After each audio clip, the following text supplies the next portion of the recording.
What is up, guys? Welcome to another episode of the Basketball Buddies. Remember to like and subscribe to the channel if you're listening.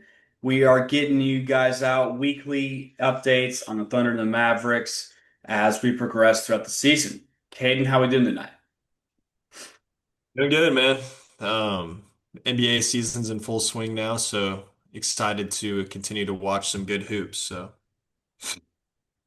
Yes, sir. So the Thunder are 9-0 to start the season, and it's been good to watch. On the flip side, the Mavericks have had a little bit more struggle. And what are some of the things you've been picking up about their recent performances? yeah, so obviously we had a 5 game homestand where, you finished two and three in those 5 games. It's not what you want to see from your team. And then we go to Mexico City and play the Pistons and lose a tight one there. And then we go back and hit, Houston on the way back and lose a tough one there as well. So it has been honestly brutal to watch this team so far through the first 7 games of the year. They're 2-5, one of the worst teams in the Western Conference record wise right now. And their schedule hasn't really been too difficult yet. So uh big things to kind of take away from this last week is Derek Lively and Anthony Davis going down. And that's I feel like that's said all the time every year that we've had Derek at least, and then obviously Anthony Davis. That's been the last 7, 8 years of his career has just been him going down all the time. So it'll be good to have those guys back sometime. They aren't coming back tonight versus the Pelicans, which is going to stink. Not that we necessarily need them to win this game versus the Pelicans coming back, but it would be nice to be able to gel a little bit more and see what this team can do with, at least a full squad minus Kyrie. The big takeaways, though, at least from the last time we talked, is kind of just the emergence. I think we talked a little bit about it last week, but D'Lo and Brandon Williams really kind of taken over that point guard position whenever Cooper slides over during the game, which has been nice to see. D'Lo had a really good game in Detroit, in Mexico City, and that that's just being an optimist about it because the overall it looks like the culture's kind of breaking down. You see Clay being frustrated. You just see the team, you know, just losing that edge that they've played with for the last 2 years, having a guy like Luka Doncic on the team. It's like they kind of expect all these games to be close and to hang around with all these teams that they should be better than, and they don't really have an identity. I don't know if you've seen anything with the Mavs over the past week or anything like that, but Yeah, I think the one of the biggest storylines I think of the season so far for y'all is just the fact that Klay Thompson is just not started the season well at all. Just shooting from the field terribly, just not really making an impact out there. And he's a guy that you really need to get going to um, really establish that winning streak and, culture, like you said, and identity. And that was something that I was really looking forward to seeing this season from Dallas because we were told that it was going to be a much more motion-based offense, a lot more ball movement, much less isolations, and you just haven't seen as much of that as you would like to, as you would have liked as a Dallas fan. Another thing that I've found that's interesting is Dallas is not winning the paint at a rate that I think that they should be. Um, they're not really rebounding the ball on the offensive glass like I thought they would, you know? oh, they're one of the worst offensive rebounding teams in the NBA. Right. And for this formula and team, composition to work, that's gonna have to be a principal element of their their winning just formula. Like, and that just hasn't been there. And I don't know if that's by design and Kid is just telling those guys to just retreat much more and be a lot more conservative and giving up fast break points, or I know obviously that, Gafford hasn't been healthy, Lively hasn't been healthy, those guys have been in and out of the lineup, but you still have been playing a lot of big NBA players, and so you would think that would be much more of a strength. And even defensively, you're still giving up a lot of points in the paint and almost losing that battle every single game. And so those are some of my things that, going into the season, this weren't necessarily on my radar as much as they are now. Yeah. And honestly, defensively, the Mavs have been pretty solid so far to start the year. The some of the big stats that stand out is one of the worst teams in offensive rebounding, but I saw a stat today that said we are fourth in the NBA in pace and like 26th in the NBA in the amount of shots taken, which is an insane stat. That means that we are pushing the ball up the court crazy fast and obviously playing at a crazy speed, but also that either could be turnovers or just carelessness or just not creating open shots. It's just been a brutal watch. And when you think of teams that have kind of had success running this bully ball lineup with two bigs, it's teams like the Cavs and teams like the Rockets this year. And the Rockets have not had a great offense this year. They just are like they're what, top three in the NBA in offensive rebounding. They may be one, honestly. No, I think they So are one. Yeah. the and so if you aren't you can't have one or the other. I mean, the Mavs are 30th worst team in the NBA offensively. You can't be the worst team in the NBA offensively and not get offensive rebounds. You have to be able to score off your misses, and that's a thing that's going to be crucial whenever you have a bunch of people on the floor that can't shoot effectively. So, uh, and then back to what you said, piggybacking to what you're saying about Clay. Clay's been a disappointment this year, and I don't think any Mavs fan is afraid to admit that. And we love Clay. I feel bad for the guy because he just doesn't fit on this team whatsoever. He signed up to play with Luka Doncic. Like that is what he was supposed to be spoon-fed threes for the rest of his, probably career in Dallas, playing with two of the greatest playmakers in NBA history. So it's like he stands out.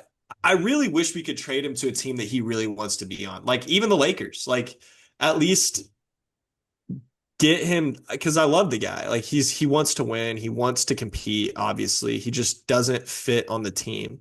And Max Christie is just flat out outplaying it. Max Christie has been great shooting the ball. He's been shooting above 40%. He's been playing the best perimeter defense on the team outside of PJ. And he just doesn't have a spot on the team, honestly, going forward, in my opinion, and just doesn't gel well with what the Mavs are wanting to do. The two main things I wanted to kind of talk about was the game against the Rockets. The first half, Cooper Flag probably had his best half of NBA basketball. He was 5 for 6 with 12 points. And in the second half, he had 4 field goal attempts. And in the last 3 minutes of the game, he had 0 touches on offense. Didn't touch it. And it was obviously a great PJ night. And D'Lo was initiating the offense well. But this kid, and I tweeted about it, this kid, Cooper Flag, is getting no help from his teammates, from the coaching staff, from anybody. He's an 18-year-old that's playing out of position on a team that has no floor spacing, and he's asked to, and he gets no plays drawn up for him. It's like, what are we expecting this kid to go out there and do? It's amazing that he's even putting up the stats that he is now. Because Right. I'm watching these Sixer games, and I'm watching these Spurs games and all these other rookies. I mean, even the Jazz, like at least they have space to create, or like they have the occasional play drawn up for them. Like Mhm. Jason Kidd's like, oh, well, let's just run a high pick and roll with him. And that's not his game. So I'd like to see them take advantage of matchups with him, maybe trying to. And the place that Cooper's been the most comfortable in the NBA so far is being able to post up little guards. And that's kind of where he's made his bread and butter in the league so far. And just drawing up plays to get him some matchups like that and getting him in the short post with a point guard guarding him. Just doing stuff like that to keep him in the game is just part of coaching. And that's what it's going to come down to is Jason Kidd's got to find a way to get Cooper Flag involved, because if we're going to be one of the worst teams in the Western Conference, we damn sure better be having Cooper Flag be the headline of the team and getting as much reps as he can, because we can't be limiting and stunting his growth and being terrible at the same time. It just doesn't make any sense for the team. So that was the big one thing. And then the second thing is I wanted to give a shout out to PJ Washington, who's been playing some of the best defense that I've ever seen him play in his entire career. And he did it the other night when he was guarding Shea. He was playing some of the best defense I've ever seen. And then even guarding KD, like multiple big time shot blocks on KD in crunch time, multiple stops on Shea in crunch time. That's going to be something that the Mavs have to lean on going forward. But PJ has been outstanding on both ends of the floor all season. He's been the Mavs' best player by far, and he's a guy that you need to keep around Cooper Flag for a long time. Yeah, PJ is just a super nice piece for Dallas just because he's one of those guys that can either play up or play down role wise in the NBA based on opportunity.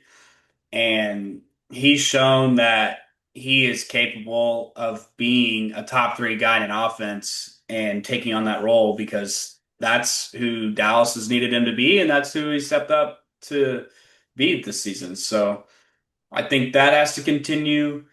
I really like what I see, or I have seen out of Max Christie so far. Like you said, he just fits um, the situation a whole lot better than Clay, just because he can actually create for himself a little bit more than Clay, Yep. and can also, like you said, defend at a higher level than Clay can at this point in his career. So it'll be interesting to see, like you said, how the coaching staff, uh, interprets the situation and moves forward. Because at the end of the day, they're going to be the ones that are going to be held responsible if this doesn't work out. Mm. And that's just the truth, because it's not like Dallas isn't talented. You know, Clay and Cooper Flag are totally capable of being successful offensive players in the NBA, but they have to be put in a situation to succeed. So, and Cooper's only going to get better, but getting him some easy looks and letting him do things that he can actually do at this point in his career is going to be crucial in this Yeah. upcoming stretch for Dallas. So, Yeah. It continuing to see him take the mid range when giving it to him. Obviously, I want to see him run out and transition. That's where he's best. Just seeing an aggressiveness from him, and we talked about it last time. It's just he's a microwave player, and he when he gets one bucket he'll score in bunches, and then you can kind of see him take himself out of the game a little bit, and he just doesn't it's almost like he doesn't have that much confidence whenever someone's guarding him that's of a similar size to him in athleticism versus when he has a guy smaller or really much like he needs to be able to try to take advantage of the matchup that he has regardless of if it's a mismatch necessarily. So it'll be interesting to see what the Mavs do. And obviously they have a lot of growing. They have a lot of coaching. They have rotational problems right now. It's figuring out all this. There's zero reason why the Mavs should be 2-5 with losses to the Wizards and a 30-point loss to the Spurs and all these tough close games that they should have definitely snuck at least one win by the Pistons and Rockets this last week, and then obviously tonight will be very very telling. So that's pretty much the Mavs season so far. It'll be just continuing to hopefully watch them improve. But let's talk about your Oklahoma City Thunder and how they've looked this year. I've been impressive is to say the least at this point with who they've had on the roster and the performances that they've been putting up. So, what are your thoughts over the Thunder this last week? Yeah, man. Last time we talked, I was a little critical of the offense just because some of the shots that we were taking weren't falling at the rate that we were, wanted to necessarily. And that has changed since Isaiah Joe has returned to the lineup big time. He has really helped us just open up everything for our bench unit, open things up for Shea. Just overall, I mean, it's just come back and shot the lights out. I'll pull up what he's shooting for three since he's came back this season, but I mean, he made 7 threes last night in LA and was shooting some of the deepest. The end of the first quarter, he steps into one, a good 6, 7 feet behind the line. Later in the third quarter, he's taking an off the dribble step back. Like, just really nice to see that sort of confidence from him. Mhm. And I think that's the overall theme that so far I want to talk about is that, you know, when we talk about the Thunder repeating as NBA champions and why Presti was so comfortable bringing the same squad back for a year, a Mhm. lot of that had to do with the youth and the development that we expected. Now, a lot of that we expect from the top three players, the big three, because they are incredibly young and still have a lot of room to grow in their games, especially Jalen and Chet, obviously. But what's been really encouraging so far is that we've really seen growth from the entirety of the roster. Yep. Um, and that's AJ Mitchell, that's Cason Wallace, that's Isaiah Joe, that's Aaron Mhm. Wiggins. Even Hartenstein, I think, has played really well this season.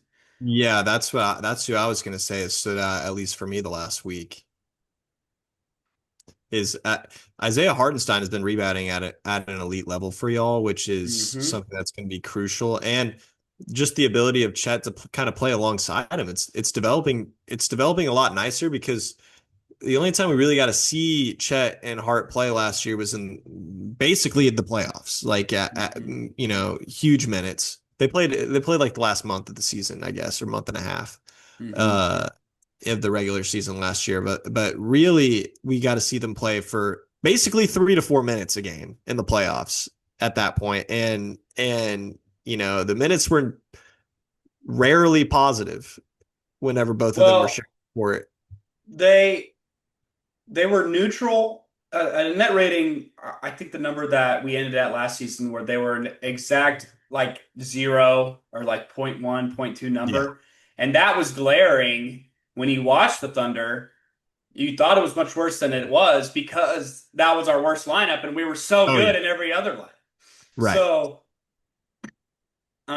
last night, for example, I think we had three big to big lobs, Yep. which were really just super fun plays, first of all, Mm. but just super encouraging. Just him just being a physical presence on defense, catching lobs. Um, I think, and we know obviously after the Denver series, like how important Hartenstein is to our team, just because we know that at some point there's a high likelihood we're gonna have to go through the Denver Nuggets again. So he's been great to start the year. I just looked it up. Isaiah Joe's shooting 48% from three since he's came back, so he's been absolutely lights out, been huge. Um, Yeah, it- it's almost like he took a grudge from not making that, 8, 9 man rotation in the playoffs last year, and he's kind of trying yeah. to make a statement this year, like, hey, like I and it's not even just shooting, like I feel like he's been more of a willing participant defensively Hmm. as well, because that's there's going to be points in time, maybe, who knows with injuries or stuff like that, or if Kaysen keeps going through a shooting slump, that hey, like Isaiah Joe may have to step up, or Denver just has it one night, and you guys need to match up offensively. Like Isaiah Joe is going to be a huge part of that team, and the way he's looked right now, like hard to take minutes away from him. Well, you never know when a role player can step up in a big moment and leads you to a crucial stretch in the playoffs. I mean, you saw it in game six of the second round last year for Denver. Julian Strother stepped out big for them Yeah. and absolutely, almost won them the game in Denver. So Yeah. I think you're totally right. Well, I've noticed a lot of um, upgrades in effort defensively from AJ Mitchell as well. He has Yeah. been much more active in passing lanes, on ball, extending his pressure. That's one of the big things. He finally didn't score in double figures last night against the Clippers, but has scored in double figures every single game before that. So he's Yeah. giving you a really nice creation, offensive setup floor that is looking like it's here to stay. So Yeah. Aaron Wiggins is another guy I wanted to talk about. Just ultra confident. I'm super happy for him specifically because over his career and even last year when we won the championship, he has always been a guy that has been in and out of the rotation, just in and out, in and out, in and out constantly. And he's finally reached a point where I think he's found his job and his niche in the rotation Yep. because of an offensive skill set and just all around three level scoring that he brings that is super dynamic and helps us out. And so Yep.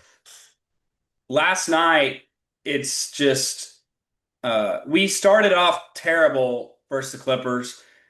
We scored like 2 points in the first 3 minutes. Harden had the first 12 points in the game for the Clippers. But Mm. once that defense settles in and teams don't get as hot from 3 point line, man, look out. It is Yeah. tough to score against these ball handlers or against these defensive perimeter defensive guys that we have. Yeah. And just what we can throw at teams is just it's remarkable, man. It's so fun to watch. Yeah. And that's what makes the Thunder in terms of I don't think that their top five guys are just the, the best mesh together or the best, skill wise in the NBA, their starting five. It's just the fact that there's not a single way on the roster that this team can't defend you or attack you offensively. There's so many different lineups and variables that you can throw out there against teams that they're just the ultimate. It's like they're not quite the hammer and the nail. They're almost like the Swiss Army knife of the NBA in terms of how they can match up with everybody and how they force teams to play against them. It's like, yeah, when a team gets hot and that team may have Nikola Jokic, like we can throw so many different looks and actions at him to try to disrupt the flow. Or when it comes to just how you want to attack offensively, maybe this one guy doesn't have it this night. Being able to have the luxury of having your 11th guy off the bench come in and give you a 15-point night anytime that you need is something that just not every NBA team has. Trust me. And so it's the Swiss Army knife of the NBA, and it's just fun being able to see. And I bet Mark Daigneault is having the time of his life coaching because he can literally do he just if he thinks about it laying in bed one night, he can go out the next day and just throw out this completely different lineup that nobody's ever seen before and just see how it sticks. Mhm. Because guess what? If you guys are down 10 or something in the third quarter, you can throw down old reliable and then get back in the game and go win the game. So Yep. it's going to be interesting to see with all these guys coming back, just how AJ looks or how Isaiah Joe continues to look whenever, J-Dub gets back or like Caruso starts playing heavy minutes and stuff like that. So it'll be interesting to see, but it's been a blast watching them play different lineups than kind of what we saw last year and maybe trying to figure out some of the weaknesses that they had last year and see if there's any way that they can fix it this year. Yeah, I think just overall, it's going to come down to, like you said, when we're at full strength, how we can get the best out of every single guy to put the best winning product out there. And so far, I can't, you know, I have no complaints from what I've seen. And Can't this complain is about it. No. no, and this is that's one of the reasons when we talked about where the Thunder's record could be, throughout the last season when they won 68 games last year. We missed a huge stretch from Hart. We missed a huge stretch from Chet. We had Mm. a stretch when those two guys were out that J Will was out too. So we were running J Dub at center. And we still found a way to win 68 games. So my possible 70 win prediction is looking pretty decent at this point because It, it looks it's dang. it's going to be tough to beat us on any given night. And overall, just been a fun season so far. But we have a tough test in Portland though tonight. Have a lot of guys out again. Chet, J Dub, Lou Dort, Kenrich still. So we'll see how it goes. And they're much more dangerous than they have been in the past. But we Mhm. have the last time we lost to them was April of 2021, and we've beat them 16 straight times. So we'll see. Yeah. They're a much better team. It'll be interesting to see. They're a team that can, obviously we talked about how highly we regard them defensively. Like that's going to be a closer game than probably some might think tonight, in my opinion. But who knows? It'll be a defensive war, I'm assuming. Well, But if you get I the play that you have from Shea, it's like you can't even do anything about it. right. It's gonna be when push comes to shove. Shea hasn't even played a fourth quarter in like what, 3 games or Three something. games, yeah. He's had So 30 and 12 last night through three quarters of the Clippers game. He was coasting really in that first half, and which was a little surprising because he always gets up for Clippers games. He talked about it in the starting five. He loves playing against the Clippers because they're the ones who traded him, obviously. yeah, So I was expecting him to come out and be a little more aggressive. And Harden was really the guy who came out and, you know, hit like three threes, had a 4 point play, was getting going, and he just kind of coasted in the first half. Well, he hmm came out in that third quarter and I think had 15 or 17 points, and it was like, whoa, okay. He he wanted that one. So yeah, he's been fantastic. I mean, obviously we went that whole stretch of a segment there and didn't even mention his name, but I mean we yeah. know what we're gonna get out of Shea at this point. It it So goes unsaid. Like yeah. we aren't. It's not like we're gonna be like, oh gosh, like Shea's been really cooking lately. We know what Shea's gonna bring on any given night. When it comes down to the Thunder, it's never been a question of Shea or if we thought Shea was gonna show up. It's always been how are they gonna match up when he's off the court? How are they gonna match up when they need more offense around him? So it's just. Shea's been playing lights out. He's going to be up there in the MVP race as well with, the likes of Jokic, Wemby, probably Giannis at this point too. So it'll be interesting. I Luca was going to possibly. ask you, yeah, maybe. If he plays The enough games, we'll see. that's going to be the issue. But I was going to say when you're a fan of a team that's 8-0, and I don't know if you're wired like this, but I always try to like set goals in my head for what I want to see or what I'm kind of looking for. Do you have anything in mind of, over this next stretch of games, what you're kind of wanting to see from the Thunder? I mean, I don't even know 100%. if I mean, what I want them to do is come out and break that best start in the NBA history record that the what Warriors is it set a like couple of years 20, ago. what is it I like think it's 18 20 games or something? 24 and 0. It's Which not obviously, time I for mean, Boston. that's a high, you know, goal to set. That's 16 more games, but I've been looking ahead to the November schedule. We got the Warriors coming to town, we got the Lakers coming to town here next week. Yeah. I really do think tonight is one of going to be our tougher games just because of the personnel we have available. And, Yeah. Tamani Kamara has actually given Shea a little bit of trouble occasionally in his young career so Mhm. far. So really excited to see Shea accept that challenge against one of the best defenders in the NBA. Yep. So you never know. I mean, any night in the NBA, it's any I given night, mean, right? So y'all could definitely do it. I mean, like you said, the heavy hitters are, Golden State and the Lakers, but both of those are at home. yep. And then, you know, you're playing at home against Minnesota as well. And so by that point, I don't know how many it'd take to get to 24 or whatever, but you may have a chance to play at Dallas, for your 25th win. I I'm not know. doing written out, but like how electric would that be? I know. I know. So that's, and obviously, I'm not going to be heartbroken if we lose a game, Right. of course, at this point in the season, but that's my fanhood, hoping that we, accomplish a goal Who like wouldn't want to that. see that?